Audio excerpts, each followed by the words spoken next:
আল্লাহ রাব্বুল আলামিনের বাণী, ফাইন্না মাআল উসরি ইউসরান, ইন্না মাআল উসরি ইউসরা।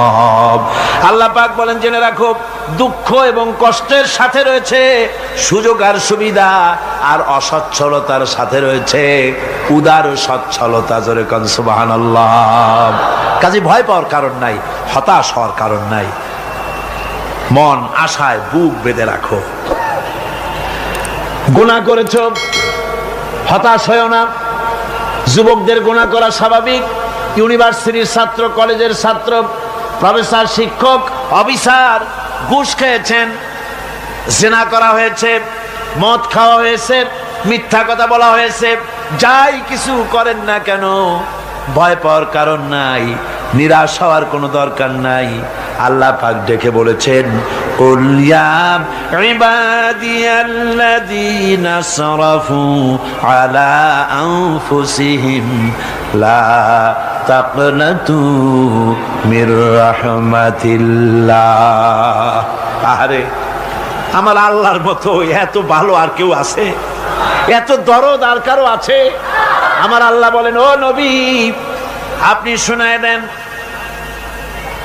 হে আল্লাহর বান্দারা, তোমরা যারা নিজেদের উপরে বাড়াবাড়ি করেছো, নিজেদের উপরে জুলুম করেছো, অত্যাচার করেছো, আমি আল্লাহর রহমত থেকে নিরাশ হয়ে যেও না। মানুষ যদি অপরাধ করে, বাপের সাথে অপরাধ করেছে, মায়ের সাথে অপরাধ করেছে, মা বাবা সন্তানের চাইতে এত বড় কল্যাণকামী তো আর কেউ নাই, কিন্তু মা বাবা কোনোদিন বলে না, আয় আমার ছেলে তোরে মাফ করে দেই, এরকম বলে নাকি? মন চায় ছেলে যদি মাপ চাইতো, খুশি হয়ে মাফ করে দিতাম, কিন্তু কেন যে আসে না, ডাকে না যে আয় মাফ করে দেই। মা বাপ আপনাকে এত ভালোবাসে, সেই মা বাপও আপনাকে বলে না যে আয় মাফ করে দেই।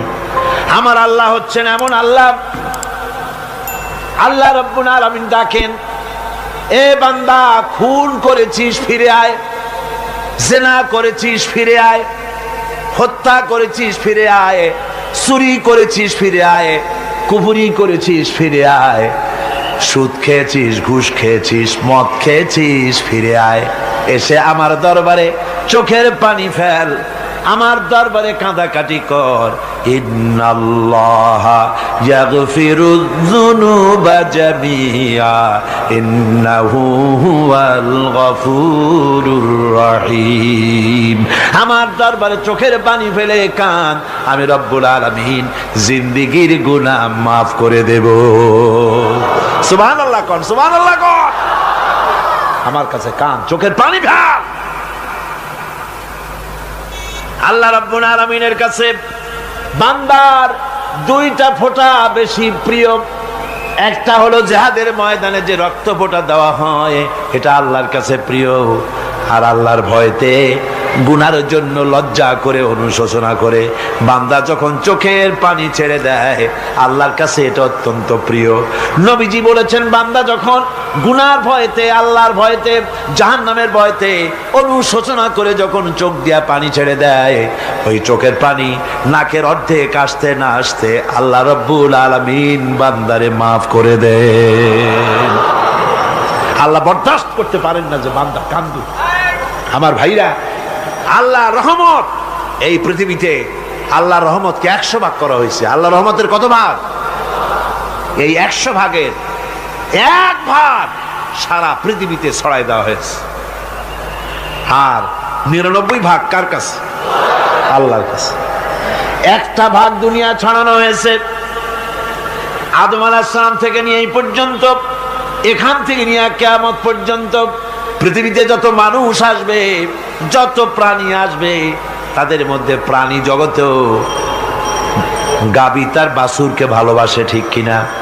হাতি তার বাচ্চাকে ভালোবাসে, ঠিক কিনা? মুরগি তার বাচ্চাকে ভালোবাসে কিনা? প্রত্যেক মাই তার সন্তানকে ভালোবাসে মানুষের মতো।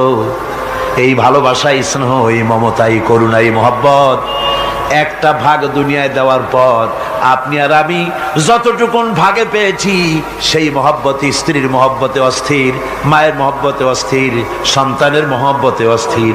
এখন চিন্তা করেন, একটা ভাগ সারা পৃথিবীতে বিতরণ করার পর যেটুক পেয়েছি তাতে যদি এত মহব্বত হয়, তাহলে এর 99 ভাগ মহব্বত যে আল্লাহর কাছে জমা আছে, এই বান্দার জন্য তার কত মহব্বত, এই বান্দার জন্য কত করুণা তার, কত মহব্বত তার, কত দয়া তার। এজন্য আল্লাহ রাব্বুল আলামিন বলেছেন, নাব্বি ইবাদি আন্নি আনাল গফুরুর রহিম। ও আমার নবী, সুসংবাদ দিয়ে দাও, বান্দাদেরকে শোনায় দাও যে আমি আল্লাহ তাআলা ক্ষমাশীল আর দয়াবান। হুজুর কাঁদতেছিলেন, হযরত ওমর রাদিয়াল্লাহু তাআলা আনহু এসে দেখেন হুজুর একা কাঁদতেছে। হুজুর জিজ্ঞেস করছেন, হযরত ওমর জিজ্ঞেস করলেন, হুজুর আপনি কাঁদেন কেন একা একা? হযরত ওমর বলেন, আমি যখন প্রশ্ন করলাম নবীজি বললেন, আমার কাছে কিছু আগে জিবরাইল এসেছিলেন, জিবরাইল এসে আমাকে বললেন আল্লাহ পাক বলেছেন, হে আমার নবী, ইসলামের ভিতরে থেকে যে সমস্ত মানুষগুলি ইসলামের ভিতরে থেকে চুল আর দাড়ি পাকায় দিছে, কিয়ামতের দিন এই লোকগুলারে আমি শাস্তি দিতে আমার শরম হবে। হযরত ওমর বলেন, হুজুর উম্মতের জন্য কত বড় খোঁজ খবর এটা, আর আপনি কাঁদতেছেন। হুজুর বলেন, ওমর তুমি জানো না আমার কান্নার কারণ ভিন্ন। আমার কান্নার কারণ হলো যে আল্লাহ রাব্বুল আলামিন কিয়ামতের দিন দাড়ি চুল পাকা বান্দারে শাস্তি দিতে শরম করবেন, সেই দাড়ি চুল পাকা বান্দাগুলি আল্লাহর সাথে নাফরমানি করতে শরম করে না। আমি এই লজ্জায় কাঁদতেছি। ভাইরা, হুজুর আল্লাহ পাক বলেন, ও আমার নবী, রাতের আধারে যখন একটা বুড়া আমার দরবারে হাত উঁচু করে, একটা বুড়া মানুষ রাতের আধারে যখন আমার দরবারে হাত উঁচু করে আর যখন বলতে থাকে, রব্বুল আলামিন আমার পেছনের জীবনটা বড় খারাপ করেছি, এমন কোন কাজ জীবনে করি নাই যা তোমার কাছে কিছু দাবি করতে পারি, সব রকমের নাফরমানি করেছি, আজ আমি বুড়া হয়ে গেছি, কামাই করতে পারি না, ছেলে আমাকে চোখে দেখতে পারে না, পুত্রবধূ আমাকে ঘরে জায়গা দেয় না, আমার স্ত্রী আমাকে দেখতে পারে না, রোজগার করতে পারি না, হাঁটতে পারি না, চলতে পারি না, সবার কাছে আমি তিতা হয়ে গেছি, আমি দাঁড়াতে পারি না, কোমরে ব্যথা পাই, হাঁটুতে ব্যথা পাই, চলতে পারি না, কানে শুনতে পাই না, চোখে দেখতে পারি না, আর তোমার কাছে কিছু চাইয়া নেব এমন ভালো কাজও করি নাই। এইভাবে যখন বান্দা কাঁদতে থাকে আমার দরবারে, ও আমার হাবিব আমার রহমতের দরিয়ায় জোশ মেরে যায়, আমার শরম হয় এই বুড়াটারে কেমনে খালি হাতে ফিরাইয়া দেই। সুবহানাল্লাহ, সুবহানাল্লাহ। আমার আল্লাহর এত দয়া, আমার আল্লাহর এত মায়া, এত মহব্বত। আমার আল্লাহ রাব্বুল আলামিন বলেন, وَإِذَا سَأَلَكَ عِبَادِي عَنِّي فَإِنِّي قَرِيبٌ। ও আমার হাবিব, আমার বান্দা আমার ব্যাপারে প্রশ্ন করে, আমি বান্দার একদম নিকটে।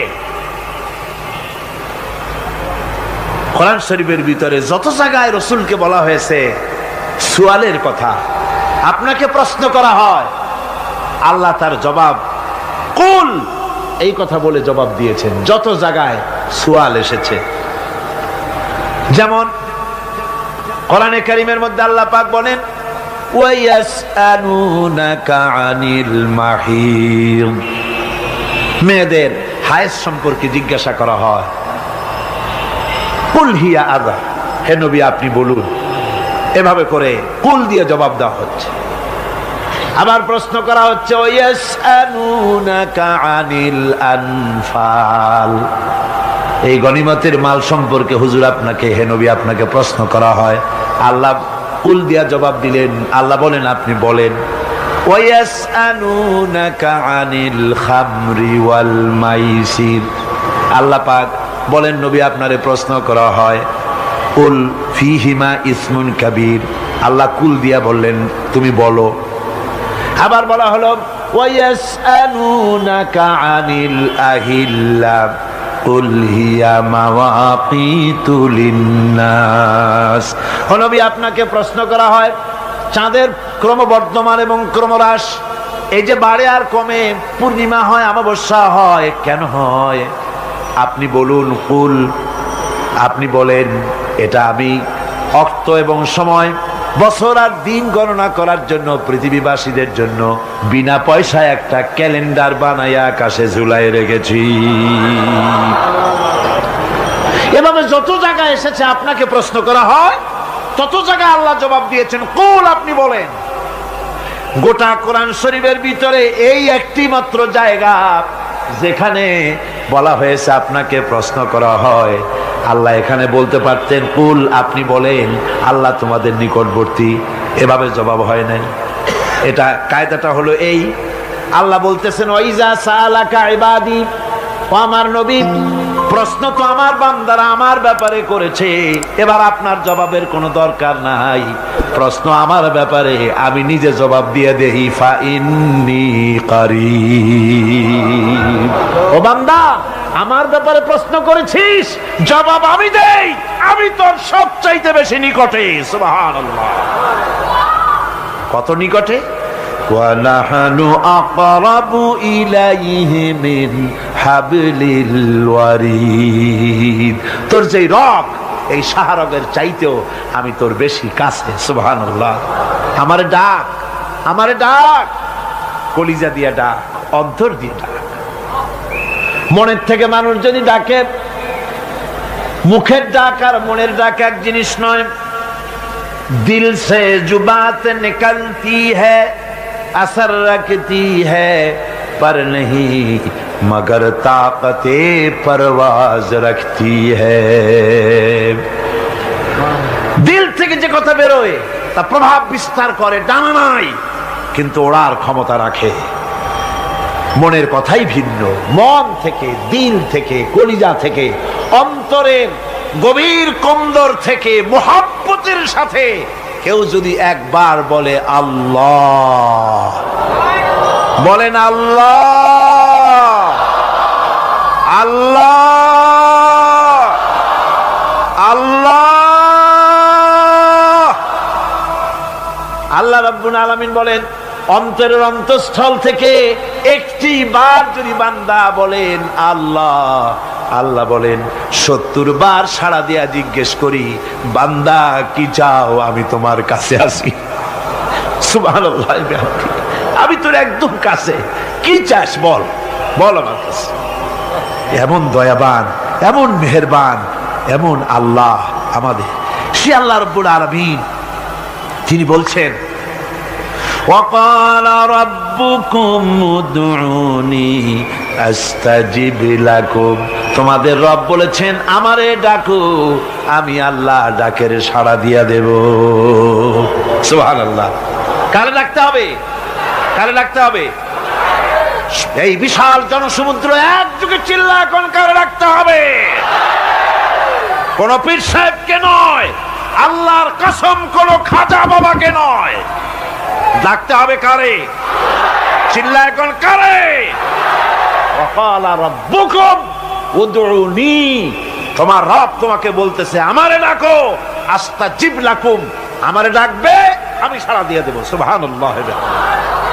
আল্লাহকে ডাকেন, কি চাই আপনার বলেন, কি চাই? আল্লাহর কাছে চান, আল্লাহ দিয়ে দিবেন। দেওয়ার জায়গা আল্লাহর কাছে চাইবেন, আল্লাহ দিবেন। দেওয়ার জায়গা, চাওয়ার জায়গা হলো সেজদায় পড়ে যাবেন। আমার ভাইয়েরা, জায়গাটা চিনায় দিলাম। মাজারে যাওয়া লাগবে না, কবরে যাওয়া লাগবে না। 2 রাকাত নামাজ পড়ে সেজদায় পড়ে গিয়া যত বিপদ আছে, মুসিবত আছে, সেজদার মধ্যে চোখের পানি ছেড়ে দেন আর কেন্দে কেন্দে জীবনের কথা বলেন। আল্লাহ রাব্বুল আলামিন আপনার আওয়াজ শুনবেন আর দোয়া কবুল করে নিবেন। কাঁদতে হবে আল্লাহর কাছে। কার কাছে? আল্লাহর কাছে। সুম্মা ইস্তাগফিরুল্লাহ, আর এরপরে সে যদি আমি আল্লাহর কাছে ক্ষমা চাই, ইয়াজিদিল্লাহ গফুরার রহিমা, সে আমি আল্লাহকে গফুর এবং রহিম হিসাবে পাবে। সুবহানাল্লাহ। আল্লাহকে গফুর এবং রহিম হিসাবে পাওয়া যাবে। সব আল্লাহকে বলতে হবে, গুনাহ মাফ চাইতে হবে। এই জন্য হুজুর সাল্লাল্লাহু আলাইহি ওয়াসাল্লাম দৈনিক 100 বার তওবা পড়তেন। কোন হাদিসে আছে 70 বার, কোন হাদিসে আছে 100 বার তওবা পড়তেন। নামাজের পরে তো প্রত্যেক নামাজই পড়তেন হুজুর, সালাম ফিরাতেন আর সাথে সাথে বলতেন আল্লাহু আকবার, আস্তাগফিরুল্লাহ, আস্তাগফিরুল্লাহ, আস্তাগফিরুল্লাহ। মনে থাকবে আপনাদের? মনে থাকবে? সালাম ফিরাইয়া কি বলবেন? না, সালাম ফিরাবার সাথে সাথে বলবেন আল্লাহু আকবার, তারপরে পড়বেন আস্তাগফিরুল্লাহ, আস্তাগফিরুল্লাহ, আস্তাগফিরুল্লাহ। তওবা পড়বেন, আল্লাহর কাছে সবসময় গুনাহ মাফ চাইতে থাকবেন, বিনীত থাকবেন। আল্লাহকে পাওয়া যাবে, তাকে রহিম হিসেবে পাওয়া যাবে। সুতরাং ঈমান বিল্লাহ, আল্লাহর প্রতি ঈমান আনলে পরে চতুর্থ নম্বরের যে উপকারটা হবে সেটা হলো হতাশায় ভুগবে না, নিরাশায় ভুগবে না, আশায় বুক বেঁধে উঠবে, ঈমান মজবুত হবে, আল্লাহর কাছে মানুষ বিনয়ী হয়ে যাবে। এবার পঞ্চম নম্বরের উপকার আমি বলছিলাম, ঈমান বিল্লাহ, আল্লাহর প্রতি ঈমান আনলে পরে অসংখ্য উপকার হয়, অসংখ্য বৈশিষ্ট্য আছে। এর 6টা উপকারের কথা আমি বলবো। কয়টা? অসংখ্য উপকারের ভিতরে প্রধান 6টি উপকারের কথা বলবো। এর বললাম কয়টা? 4টে বলেছি। এবার বলো পঞ্চম উপকারের কথা। আল্লাহর প্রতি আপনি পূর্ব পশ্চিমে কতবার মুখ ঘোরালেন, এটাই কিন্তু আপনার আসল সৎ কাজ নয়। আসল সৎ কাজ হলো আল্লাহর প্রতি ঈমান আনা। এই ঈমানের ব্যাপারে 3টা দিন আমরা পার করে দিলাম, এখনো কথা শেষ হয় নাই। আল্লাহর প্রতি ঈমান আনলে পরে যে উপকারটা হবে পঞ্চম নম্বরে, সেটা হলো কঠোর এবং কঠিন বিপদের ভিতরে বান্দার ভিতরে অবিচলতা এবং ধৈর্যের সৃষ্টি হয়ে যাবে। আলহামদুলিল্লাহ। কঠিন বিপদ মুসিবত আসলে পরে সে অবিচল থাকবে। সারা দুনিয়ার বিপদ আপদ, শত্রুতা, দুঃখ, কষ্ট, মুসিবত, জুলুম, নির্যাতন সবকিছু পাহাড়ের মতো উঁচু হয়ে তাকে ঘিরে ফেলবে, কিন্তু তাকে এক চুলও নাড়াতে পারবে না। আলহামদুলিল্লাহ। সারা পৃথিবী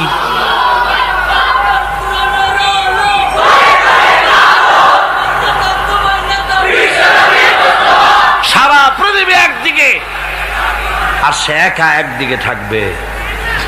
বিরোধিতা তো হবেই, বিপদ তো আসবেই। কবি বলতেছেন, সাথে জাকা রহা হ্যায় अज़ल से ता इमरोज, सतेजा का रहा है अज़ल से ता इमरोज, चरागे मुस्तफावी से शरारे बुलहबीस। সে আবহমান কাল থেকে শুরু করে মুস্তাফা সাল্লাল্লাহু আলাইহি ওয়াসাল্লামের দীপ শিখার সাথে আবু জাহেল, আবু লাহাবের অগ্নিস্ফুলিঙ্গের টক্কর লেগেই আছে। রাসূলুল্লাহ আল্লাহর দেওয়া এই বিধান, এই দ্বীনের বাতিটা টিম টিম করে জ্বলেছে। আর গোরকি, টর্নেডো, হাজার হাজার মাইল বেগে হেরিকেন এসেছে, গোরকি এসেছে, টর্নেডো এসেছে, টাইফুন এসেছে, কিন্তু এই আলো নিবাইতে পারে নাই। সুবহানাল্লাহ।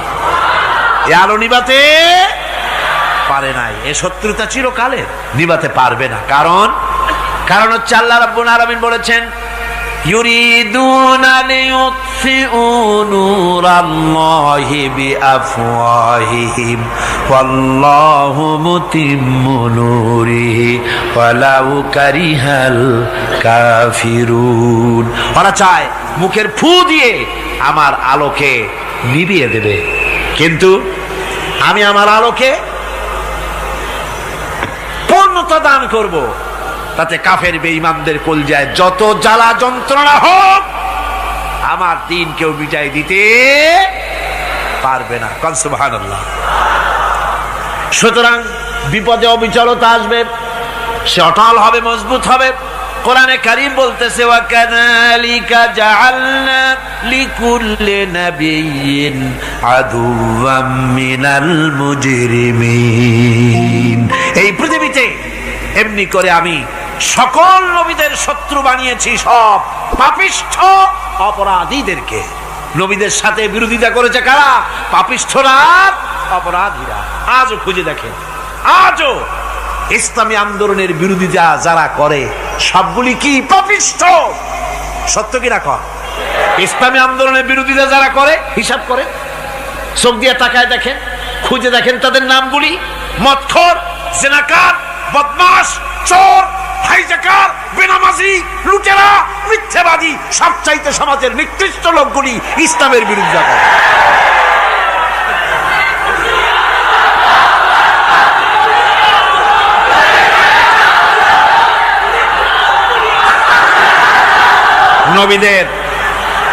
নবীদের শত্রু আল্লাহ বলেন সব যুগে নবীদের সাথে শত্রুতা করেছে পাপিষ্ঠরা। আল্লাহর কথা, কার কথা? সকল যুগে নবীদের সাথে শত্রুতা করেছে পাপিষ্ঠরা, নিকৃষ্ট ধরনের অপরাধীরা। সুতরাং নবী রাসূলদের অবস্থা যখন এই, তখন দ্বীনের দাওয়াত যারাই দেবে তাদের কিসমত এরকম হবেই। এই বাধার মোকাবেলা তাদেরও করতে হবে।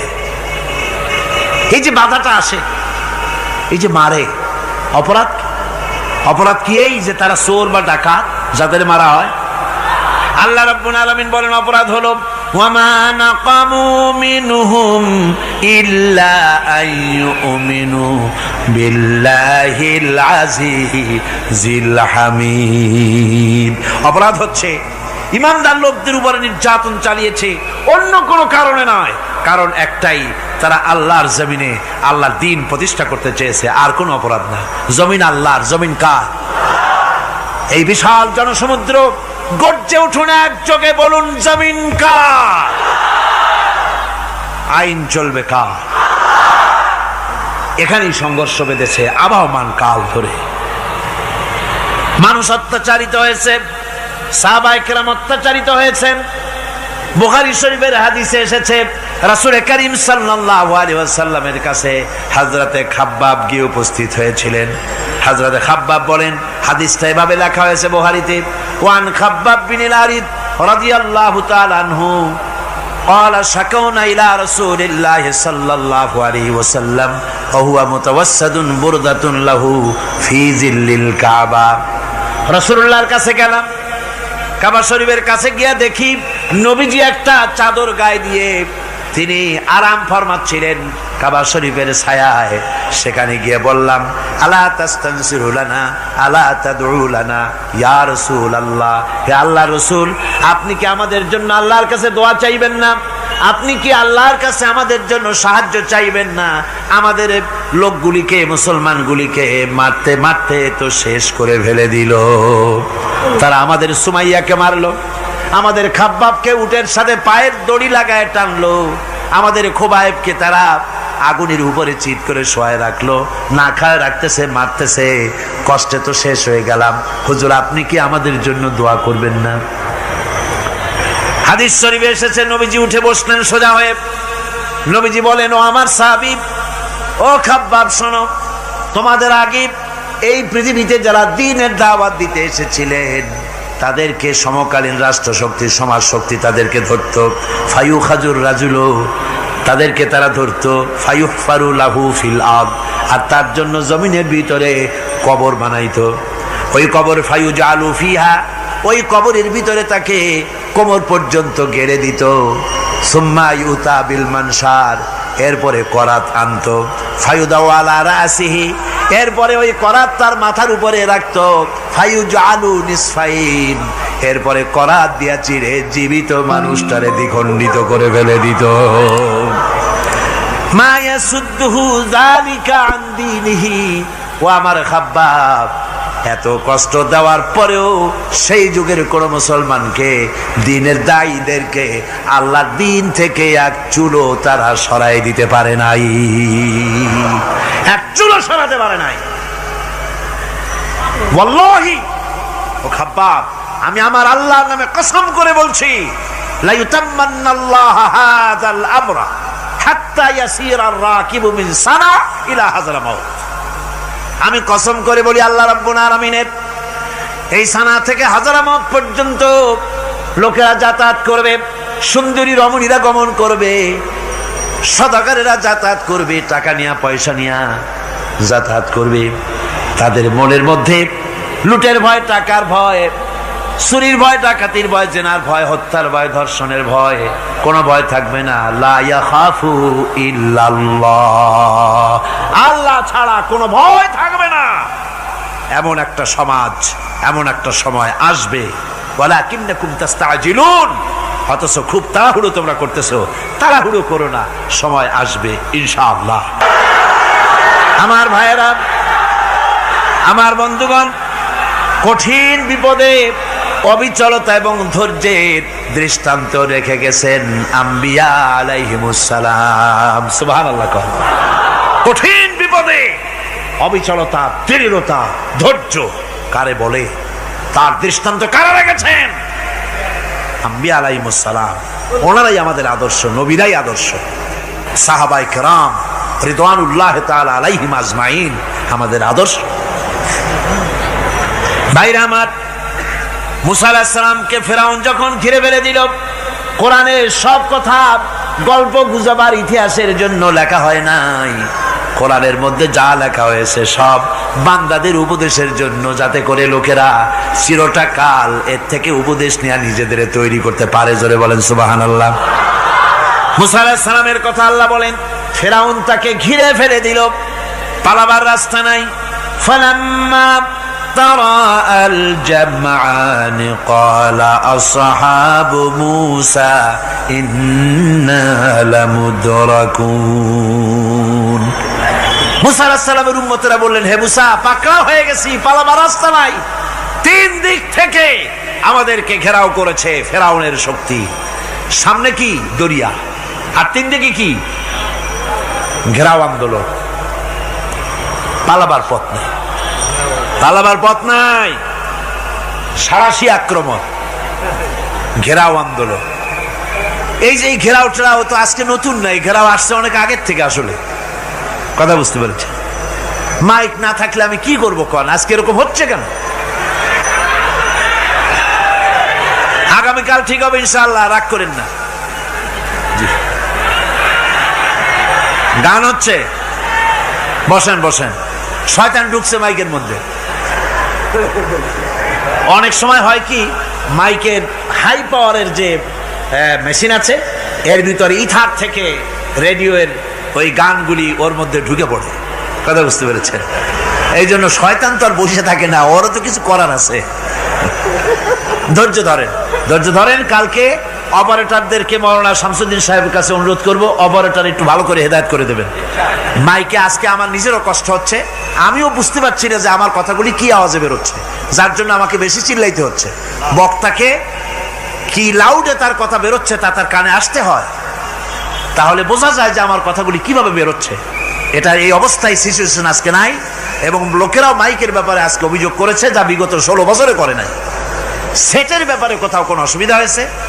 মাইকটা ভালো, এবং মাইক যারা দেন প্রতি বছর খেদমত করে, আল্লাহ তাদের প্রতি রহম করুন। সবাই বলেন আমিন। এদেরকে রাগ করে পথে পাই আবার মারধর করেন না। সিলেটের যে তাফসির মাহফিল হয়, বিগত 19 বছর তাফসির করেছি একটানা, এবার 20 বছর পুরো হবে ইনশাআল্লাহ। সিলেটে একটানা 20 বছর তাফসির করতেছি সেখানে। তো মাইক, যে একটা লোক বিনা পয়সায় মাইক দেয়, মাইকের ভাড়া সে নেয় না। তাফসিরের মাহফিলের মাইকের ভাড়া নেয় না। যে বছর এরশাদ সরকার আমাকে প্লেন থেকে নামতে দিল না, আপনাদের মনে আছে? সিলেট থেকে ফিরাই দিল। এই খবরটা মাইকম্যান যখন শুনেছে যে আমাকে নামতে দেয় নাই, ফিরাই দেওয়া হয়েছে, সাথে সাথে স্ট্রোক করেছে, হার্ট ফেল করে দুনিয়া থেকে বিদায় হয়ে গিয়েছে। সিলেটে তাফসির হতে পারবে না, এই কথা সে বরদাস্ত করতে পারে না। আমি কেঁদেছি আর দোয়া করেছি, আল্লাহ, কোরআনের মহব্বতে লোকটার এই অবস্থা হলো, তোমার জান্নাত তুমি দয়া করে তাকে দান করে দিও। কাজে কোনো ব্যবসায়ী চায় না যে তার ব্যবসাটা খারাপ হোক, লোকেরা মন্দ বলুক। এ মাইকের ব্যাপারে আপনারা আজকে রাগারাগ করেন না, যা হয়েছে কালকে ভালো হবে ইনশাআল্লাহ। সবাই বলেন ইনশাআল্লাহ। এখন চলেন আমরা ফেরাউনের অবস্থা দেখি গিয়া কি করতেছে ফেরাউন। মুসা আলাইহিস সালামকে ঘেরাও করে ফেলেছে, পালাবার উপায় নাই। একদিকে দরিয়া, তিন দিকে ফেরাউনের শক্তি। এই যে ঘেরাও টেরাও, মানে নতুন তো না, ধর্মঘট নতুন না, পুরানা জিনিস। এই পৃথিবীতে সর্বপ্রথম ধর্মঘট কিসের উপরে হয়েছে জানেন? এই পৃথিবীর প্রথম ধর্মঘট হয়েছে পেঁয়াজ রসুন আর ডাইলের উপরে, মুসা আলাইহিস সালামের জামানায়। লান নাসবিরা আলা তাআমিন ওয়াহিদ, আমরা এক রকমের খাদ্য আর খাবো না, আমাদের পেঁয়াজ দেওয়া লাগবে, ডাল দেওয়া লাগবে, রসুন দেওয়া লাগবে। সর্বপ্রথম ধর্মঘট হয় মুসা আলাইহিস সালামের জামানায়, সেখান থেকে শুরু হয়েছে। কিন্তু মশাল মিছিল যে আসলো কই থেকে, এইটা আমি খুঁজে পাইনি। পরে প্রত্যেকটা জিনিসের তো ইতিহাস আছে, আমি খুঁজতে খুঁজতে পেলাম। আমি জানি না এর ইতিহাস মূলে কোথায়, কিন্তু আমি যদ্দূর খুঁজে পাইছি সেটা হলো মশাল মিছিলের আবিষ্কার হয়েছে লঙ্কায় রাবণের সময়। হনুমানের লেজে আগুন দিয়া তারপরে লঙ্কা কাণ্ড ঘষালো, নামই আছে লঙ্কা কাণ্ড।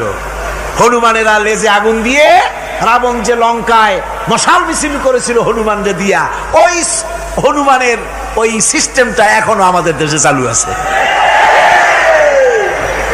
এইটা আসলে কোন ভদ্র লোকের এই মিছিল হওয়া উচিত না। আগুন নিয়ে কিসের মিছিল? আগুন হলো জাহান্নামের প্রতীক। আগুন কিসের প্রতীক? জাহান্নামের প্রতীক। যদিও আমাদের উপকারে লাগে, কাজে লাগে। সুতরাং আমরা যা করব প্রত্যেকটা জিনিসের পেছনে সুন্নতে নববীর কোনো না কিছু থাকতে হবে। কথা বুঝতে পেরেছেন? তিন দিক থেকে ঘেরাও হয়ে গেছে, পালাবার কোনো রাস্তা। হযরতে মুসা আলাইহিস সালামের কাছে উম্মতেরা বললেন, পালাবার তো কোনো পথ নাই, এখন উপায়টা কি? আমাদের তো আর উপায় নাই। মুসা আলাইহিস সালাম দেখেন বিপদে পড়ে গেছেন, কিন্তু ধৈর্য হারান নাই, ভয় পান নাই। ভয় পাইছিলেন? ভয় পেয়েছেন? প্রশ্নই ওঠে না। মুসা আলাইহিস সালাম আল্লাহ পাক যাদেরকে বলেছেন উলুল আযম রাসূল, যাদের বলেছেন তার মধ্যে হযরত মুসা একজন উলুল আযম পয়গম্বর। চারটিখানি কথা না, আল্লাহ কথা বলছেন তার সাথে, কালিমুল্লাহ তিনি। সুবহানাল্লাহ। কর মুসা আলাইহিস সালাম শোনালেন, কাল্লা ইন্না মাইয়া রাব্বি সায়াহদিন। কখনো নয়, আমার উম্মতেরা ভয় পেও না, আমার রব অবশ্যই আমাকে পথ দেখাবে। সুবহানাল্লাহ। তিন দিক থেকে শত্রু, একদিকে দরিয়া, পালাবার কোন রাস্তা নাই। সেখানে দৃঢ়তার সাথে তিনি বলছেন, অবশ্যই আমার আল্লাহ আমারে পথ দেখাবে। সুবহানাল্লাহ। নবীরা এই দৃঢ়তা দেখিয়েছেন, অবিচলতা দেখাইছেন। আল্লাহ পাক মুসা আলাইহিস সালাম যখন এই দৃঢ়তা দেখালেন, এই অবিচলতা দেখালেন, সঙ্গে সঙ্গে জিবরাইল এসে হাজির হয়ে গেলেন। আল্লাহ পাক বলেন, ফাআওহাইনা ইলা মূসা আন আদরিব বিআসাকাল বাহরা ফানফালাকা ফাকানা কুল্লু ফিরকিন কাত্তাউদিল আযীম। মূসা আলাইহিস সালামকে আমি ওহী নাযিল করলাম, তাকে বললাম হাতে যে লাঠি আছে এই লাঠি দিয়ে আঘাত করো দরিয়ার উপরে। দরিয়ার উপরে আঘাত করলেন, একটা রাস্তা হয় নাই, 12টা রাস্তা তৈরি হয়ে গেল। আর দেওয়ালগুলা পাহাড়ের মতো উঁচা হয়ে গেল। দরিয়ার ভিতরে পাহাড়ের মতো উঁচা মজবুত 12টা রাস্তা। এবার মুসা আলাইহিস সালাম তার দলবল নিয়ে চললেন। আল্লাহ রাব্বুল আলামিন বলেন, ওয়া আনজাইনা মূসা ওয়া মান মাআহু আজমাইন। মুসা এবং তার সাথী সঙ্গীদেরকে আমি পার করে দিলাম। মুসা আলাইহিস সালাম এবং তার সাথী সঙ্গী নিয়ে যখন দরিয়ার মাঝখানে আসছে, ফেরাউন তার দলবল নিয়ে এসে গেছে। আসে দেখে নদীর মধ্যে রাস্তা। বাবা, খুব তো কায়দা। ও মনে করছে ওর বাজানের তৈরি করা ডিস্ট্রিক্ট বোর্ডের রাস্তা। ওর লোকজন নিয়ে নেমে গেছে দরিয়ার ভিতরে, ও আসছে মাঝখানে, মুসা আলাইহিস সালাম চলে গেছেন ওপার, দরিয়া পার। মাঝখানে যখন এসে গেল, আল্লাহ রাব্বুল আলামিন পানিকে অর্ডার করলেন কুন। আল্লাহর তো বটন টেপা লাগে না, মুখ দিয়া কোনো হুকুম করা লাগে না, শুধু বলেন কুন। যে ব্যাপারে কুন বলেন ফায়াকুন, সাথে সাথে হয়ে যায়। আল্লাহ বললেন কুন, আর অমনি রাস্তা বন্ধ হয়ে গেল। এবার তুফান শুরু হয়েছে নদীতে, ঢেউয়ের উপরে ঢেউ, মৌজুন কাল জিবাল, পাহাড়ের মতো উঁচু হয়ে হয়ে ঢেউ আসতেছে। দলবল ঘোড়া আর অস্ত্রপাতি যা ছিল সব মরিয়া শেষ। এবার ফেরাউন একা উপরে ওঠে আর নিচে নামে, পানি খেতে খেতে পেটের কাম সারা, জনমের খাওয়া খাইছে পানি। এখন জান যায়, বাঁচবার আর উপায় নাই, বাঁচবার আর উপায় নাই। ফেরাউন তার নিজের জীবন সম্পর্কে হতাশ হয়ে গেল। এবার ফেরাউন বলতেছে, আমানতু আন্নাহু লা ইলাহা ইল্লাল্লাযী আমানাত বিহি বানু ইসরাঈল। আমি ঈমান আনলাম, আমি ঈমান আনলাম আল্লাহ ছাড়া কোনো ইলাহা নাই। ওই আল্লাহর উপর ঈমান আনলাম যে আল্লাহর উপর ঈমান এনেছে বনি ইসরাঈলেরা। আল্লাহ যাতে ঠিক পায় যে কোন আল্লাহর উপর ঈমান আনছে। বনি ইসরাঈলের আল্লাহর উপর ঈমান আনলাম। আল্লাহ এই তো মুসলমান হয়ে গেছি, এরপরও আমার সুবাও কেন? আল্লাহ রাব্বুল আলামিন জবাবে বলেন, আল আন, এখন ওয়াকাদ আসাইতা ক্বাবলু ওয়া কুনতা মিনাল মুফসিদিন। এখন ঈমান আনার কথা বলছো, অথচ যুগের পর যুগ, বছরের পর বছর ধরে আমার মানুষের উপরে মন গড়া আইন চালায়েছ, আমার পয়গম্বরের সাথে বেয়াদবি করেছ। আজ তোমাকে আমি ছাড়ছি না, তোমাকে আজকে ছেড়ে দেব না, আমি তোমাকে মারব। আর সমস্ত প্রাণীগুলিকে, স্থলচর প্রাণীগুলিকে আল্লাহ পাক অর্ডার দিয়া দিলেন,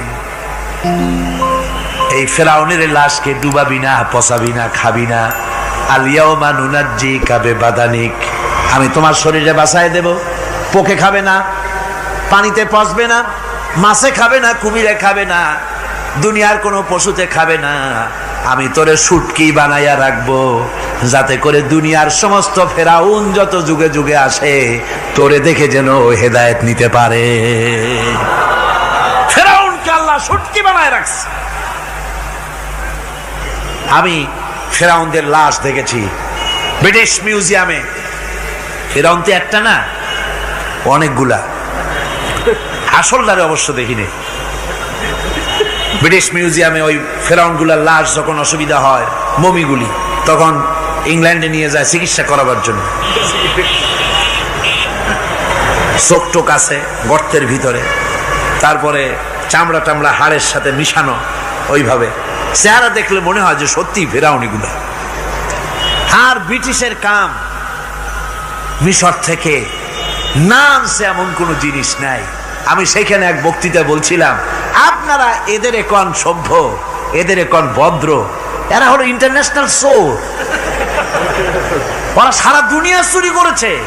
লন্ডনে বক্তৃতা করেছি, সারাটা দুনিয়া চুরি করছে, আমাদের দেশকে শোষণ করেছে। এই বিশাল ভূভাগকে শোষণ করে ইংল্যান্ডের দ্বীপটাকে তারা সাজাইছে। তারা ময়ূর সিংহাসনের, শাহজাহানের ময়ূর সিংহাসনের ময়ূরের বাম চোখে কোহিনূর মণি লাগাইছিলেন। শাহজাহান ময়ূরের ডান চোখে কোহিনূর মণি লাগায় নাই। কোহিনূর মণির অনেক দাম, আমি দেখে এসেছি মণি। এখন সেটা কুইন এলিজাবেথের মুকুটে শোভা পাচ্ছে। সেই মণি এমনি বলে প্রবাদে, 7 রাজার ধন এক মাণিক্য, বলেন এরকম, অনেক দাম। শাহজাহান দেখালেন, আমি মুসলমান, আমার কাছে এটার দাম নাই, এই জন্য ময়ূরের ডান চোখে লাগালাম না, বাম চোখে লাগাই দিলাম। এইটারে চুরি করছে। তারপরে মিশর থেকে, মিশরের মমি চুরি করেছে, জুতা চুরি করছে, ছাতি চুরি করছে, পিসা চুরি করেছে। আমি বললাম, এগুলা কি ভদ্রলোক নাকি? এরা জুতা চোর, পিসা চোর, লাঠি চোর, সব চুরি করেছে। যাই দেখেন ব্রিটিশ মিউজিয়ামের মধ্যে সব দুনিয়ার চুরি করা জিনিস নিয়ে তারা মানুষকে দেখাইয়া পয়সা অর্জন করছে। টিপু সুলতানের তরবারিটা পর্যন্ত চুরি করেছে। আজ পর্যন্ত ব্রিটিশ মিউজিয়ামে টিপু সুলতানের তরবারিটা আছে, আমি তরবারিটা দেখে এসেছি। আমার বন্ধুগণ, বলতেছিলাম যে পৃথিবীতে আল্লাহ রাব্বুল আলামিন নবীরা তাদের চরিত্র দিয়ে বিপদের মোকাবেলা করে দুনিয়ার সামনে কঠিন বিপদের মোকাবেলা করে অবিচলতা, দৃঢ়তা দেখায় গেছেন যে কেমন করে এই পৃথিবীতে বিপদের সামনে মোকাবেলা করতে হয়।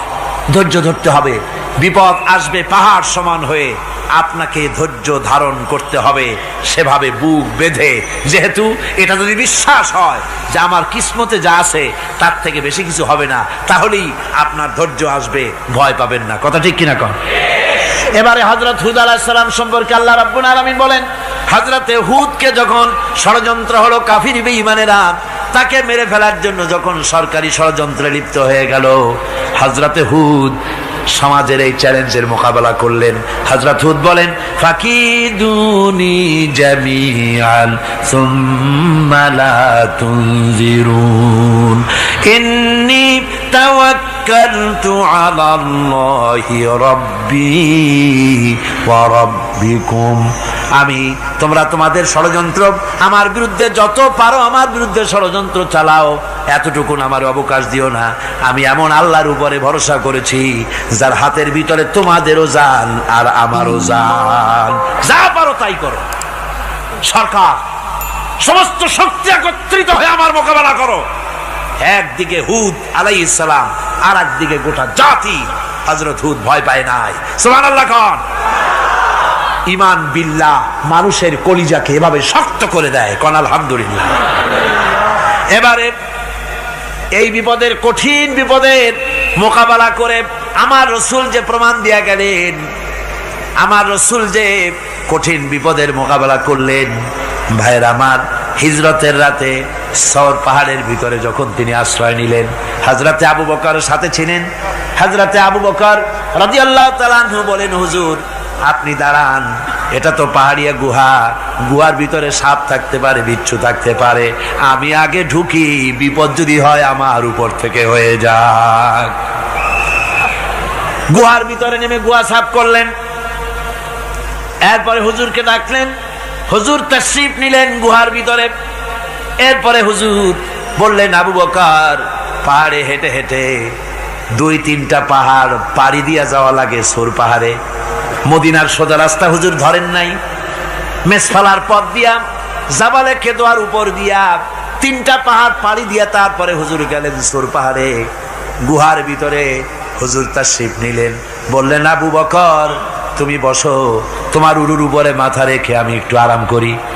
হযরতে আবু বকর বসলেন, হুজুর তার উরুর উপরে মাথা রেখে ঘুমায় গেলেন। আর এরপরে কাফির বেঈমানেরা তালাশ করতে করতে কাফেরেরা এসে গেল পায়ের চিহ্ন দেখে দেখে গর্তের কাছে। হযরত আবু বকর ভয়তে কেঁদে ফেললেন, আহারে আর তো উপায় নাই, এবার তো ধরা পড়ে গেছি, এবার নবীজিকে মেরে ফেলে দেবে। নবীর মহব্বতে, নিজের মহব্বতে নয়, নবীর মহব্বতে কাঁদতেছিলেন। হুজুর বলেন, হুজুরের ঘুম ভেঙে গেল। বলো আবু বকর কাঁদো কেন? ছেলের কথা, মেয়ের কথা, বিবির কথা, বাড়ির কথা মনে পড়লো নাকি? হযরত আবু বকর বলেন, ইয়া রাসূলুল্লাহ, আল্লাহর কসম করে বলি, যেদিন ঈমান এনেছি এই কলিজার ভিতরে মা বাপ, স্ত্রী, পুত্র, পরিজন, এমনকি আমার নিজের জীবনের চাইতে আপনারে বেশি ভালোবাসি। তা কাঁদো কেন? কাঁদো কেন? হযরত আবু বকর বলেন, হুজুর ধরা পড়ে গেছি, কাফেররা এসে গেছে গর্তের কাছে, তাকালি আমাদের দেখতে পাবে, আমরা তো মাইনরিটি, ওরা তো মেজরিটি, আমরা তো ধরি মারি ফেলাই দেবে, আপনাকে মেরে ফেলে দেবে, এই জন্য কাঁদি।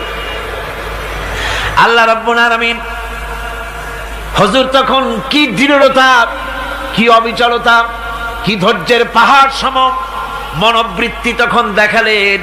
আল্লাহ কোরআন শরীফে চিরকাল যাতে মানুষেরা হেদায়েত নিতে পারে সেজন্য হুজুরের কথা উঠায় দিলেন কোরআনে। আল্লাহ পাক বলেন, ইযহুমা ফিল গার ইয ইয়াকুলু লিসাহিবিহি লা তাহজান ইন্নাল্লাহা মা'ানা। ও বন্ধু, ভয় পেও না, আল্লাহ আমাদের সাথে আছেন। সুবহানাল্লাহ। আল্লাহ আমাদের সাথে আছেন। আমরা মাইনরিটি নই, আমরাই মেজরিটি।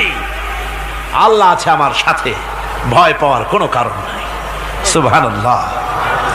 আল্লাহ পাক বলেন, فأنزل الله سكينته عليه وأيده بجنود لم تروها। আমি এদের অন্তরের ভিতরে আমি শান্তি নাজিল করে দিলাম, প্রশান্তি দিয়া দিলাম, আর আমি সাহায্য করলাম, আর এমন সব সৈন্য পাঠায় দিলাম যে সৈন্যগুলি তোমরা দেখতে পাও নাই। সুবহানাল্লাহ ওয়া বিহামদিহি। ভাইরা আমার, রাসূল করিম সাল্লাল্লাহু আলাইহি সাল্লাম এই বিপদের মাঝে, চরম বিপদের মাঝে অবিচলতা, দৃঢ়তা, কঠিন আত্মনির্ভরতা দেখিয়েছেন। এগুলি হলো ঈমানের পঞ্চম নম্বরের উপকারিতা। আল্লাহর প্রতি ঈমান আনলে এভাবে পাহাড় সম ঈমান মজবুত হয়ে যায়। জেলের পরোয়া করি না, ফাঁসির পরোয়া করি না, শহীদ হওয়ার পরোয়া করি না, মেরে ফেলে দেবে, উড়ায় দেবে, হত্যা করবে, পরোয়া করি না। পরোয়া করি কেবলমাত্র কাকে? জোরে বলেন কারে? এইরকম মুসলমান হাজার হাজার লাখ লাখ দরকার নাই, 313 জন যথেষ্ট। কয়জন যথেষ্ট? 313 জন যথেষ্ট। বদরে যারা জান দিয়ে, মাল দিয়ে দ্বীনকে প্রতিষ্ঠিত করেছিলেন, এরকম 313 জনই যথেষ্ট ছিল। এই দৃঢ়তা, এই অবিচলতা, এই ঈমান, এই ধৈর্য শিক্ষা দেয়, এই উপকার করে ঈমান বিল্লাহ। আল্লাহর প্রতি ঈমান আনলে এভাবে পাহাড়ের মতো শক্ত হয়ে যায় কলিজা। কোন আলহামদুলিল্লাহ। আমার বন্ধুগণ, এবার আমি বলবো সর্বশেষ উপকারের কথাটা বলি, মোনাজাত ছেড়ে দেব। কয়টার কথা বলছিলাম? উপকার 6টা উপকারের কথা বলেছি। অনেকগুলি বৈশিষ্ট্য, অনেকগুলি উপকারের মধ্যে আল্লাহর প্রতি ঈমানের 6টা উপকারের কথা 5টা বলা হয়ে গেছে। এবার 6ষ্ঠ নম্বর এবং শেষ নম্বর, এটা হচ্ছে আল্লাহর প্রতি ঈমান আনলে পরে তার দ্বারা সবচাইতে বেশি ফায়দা পায় সমাজ এবং রাষ্ট্র।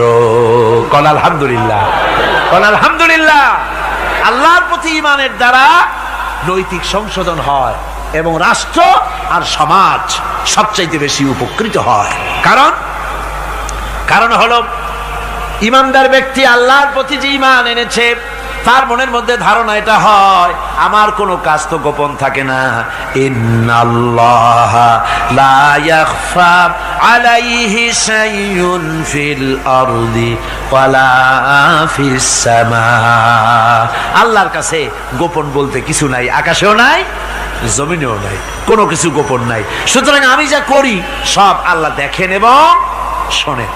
এমনকি মানুষ যে কল্পনা করে, সে কল্পনাও আল্লাহ টের পায় না, নাকি? টের পায় কিনা? ওয়াইন তুবদু মিন আনফুসিকুম আও তুখফুহু ইউহাসিবুকুম বিহিল্লাহ। মনের ভিতরে যে কল্পনা করো, আল্লাহ পাক বলেন এই কল্পনারও হিসাব আমি রব্বুল আলামিন তোমার কাছ থেকে নেব। ফায়ুআযযিবু মান ইয়াশাউ, যারে খুশি শাস্তি দেব, আর যারে খুশি আমি মাফ করে দেব। জোরে বলেন সুবহানাল্লাহ। ফায়াগফিরু লিমান ইয়াশা ওয়া ইউআযযিবু মান ইয়াশা, যারে খুশি মাফ করব, যারে খুশি শাস্তি দেব, কল্পনারও হিসাব নেব। এই কথা মুমিনের যদি জানা থাকে, তাহলে আর তার কোনো চিন্তা থাকে না, তার নৈতিক চরিত্র ভালো হয়ে যায়। কোন সুবহানাল্লাহ। আমার বন্ধুগণ, ঈমানদার লোক, আল্লাহর প্রতি ঈমান আসলে পরে সমাজ উপকৃত হয়, রাষ্ট্র উপকৃত হয়ে যায়। যেহেতু বান্দা জানে আমি দায়িত্বহীন কোনো কথা বলতে পারবো না, দায়িত্বহীন কোনো কাজ করতে পারবো না। আল্লাহ পাক বলেছেন, মা ইয়ালফিযু মিন কাউলিন ইল্লা লাদাইহি রাকীবুন আতীদ। বান্দা এমন কোনো কথা বলে না যে কথা আমার ফেরেশতারা রেকর্ড করে না রাখে। কাজী মুমিন ব্যক্তি আল্লাহর ভয়তে দায়িত্বহীন কথা বলবে না। নির্বাচন আসতে পরে রাস্তা সোনা দিয়ে বান্ধায় দেব, এই করব সেই করব, না খাইয়া কেউ মরবেন না। আসে না নির্বাচনের সময় সারাগালি বদনারা মঞ্চে দাঁড়িয়ে কত বড় বক্তৃতা করে, ভাইয়ের আমার, বোনের আমার, এবার আমার বোতল মার্কা বাক্স, আপনারা আমাকে ভোট দিয়ে দেশ এবং জাতির আরেকবার 12:30 বাজাইবার সুযোগ দিন। এবার ক্ষমতায় গেলে কেউ না খাইয়া মরবেন না, কিন্তু কি খাইয়া মরবে তাও বলেন। এর মারফতি অর্থ হচ্ছে এই, ওরা যদি ক্ষমতায় যেতে পারে তাহলে বিষ খাইয়া হোক, গুলি খাইয়া হোক, কিছু না কিছু খেয়ে মরতে হবে। একেবারে খালি পেটে মরলে গ্যাস্ট্রিক হওয়ার সম্ভাবনা আছে। ঈমান বিল্লাহ যদি না থাকে, আল্লাহর ভয় যদি না থাকে, তাহলে দায়িত্বহীন কথা বলে।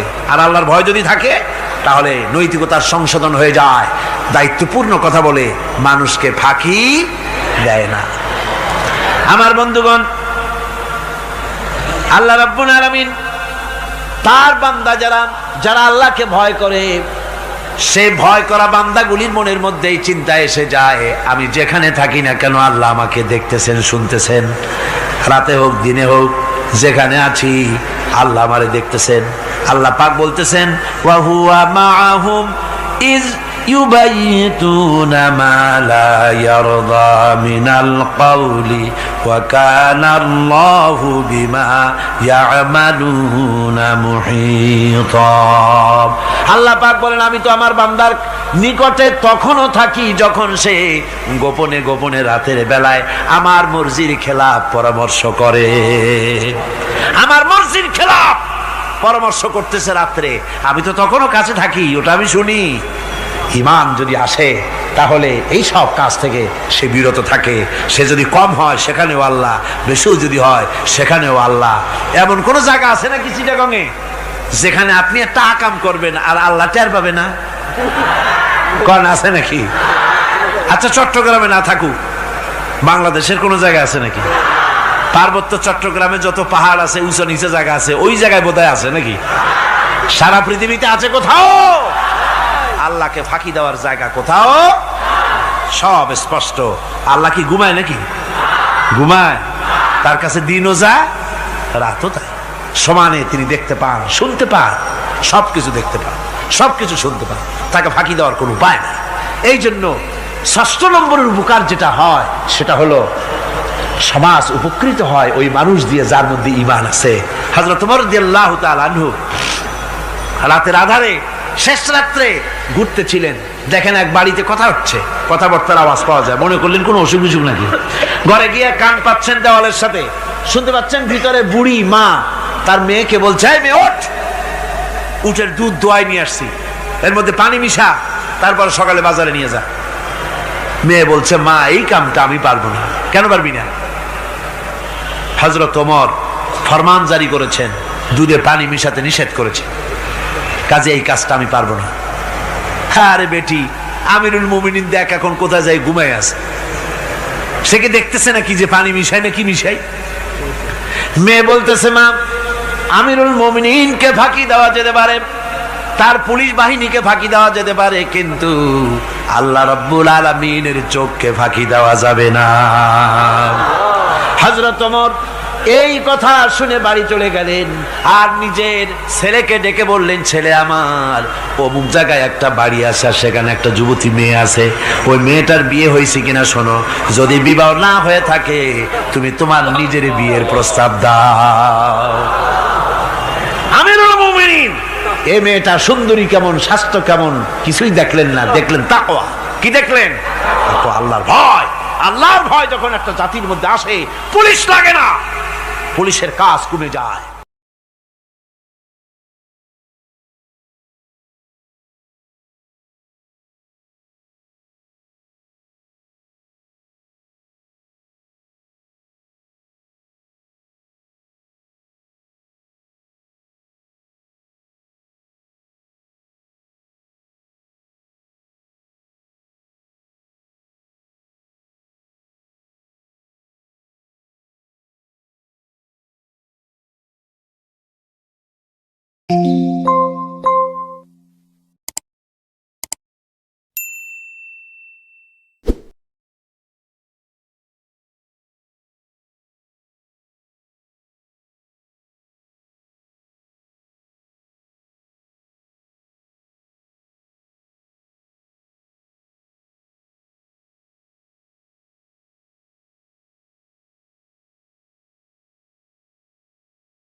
you.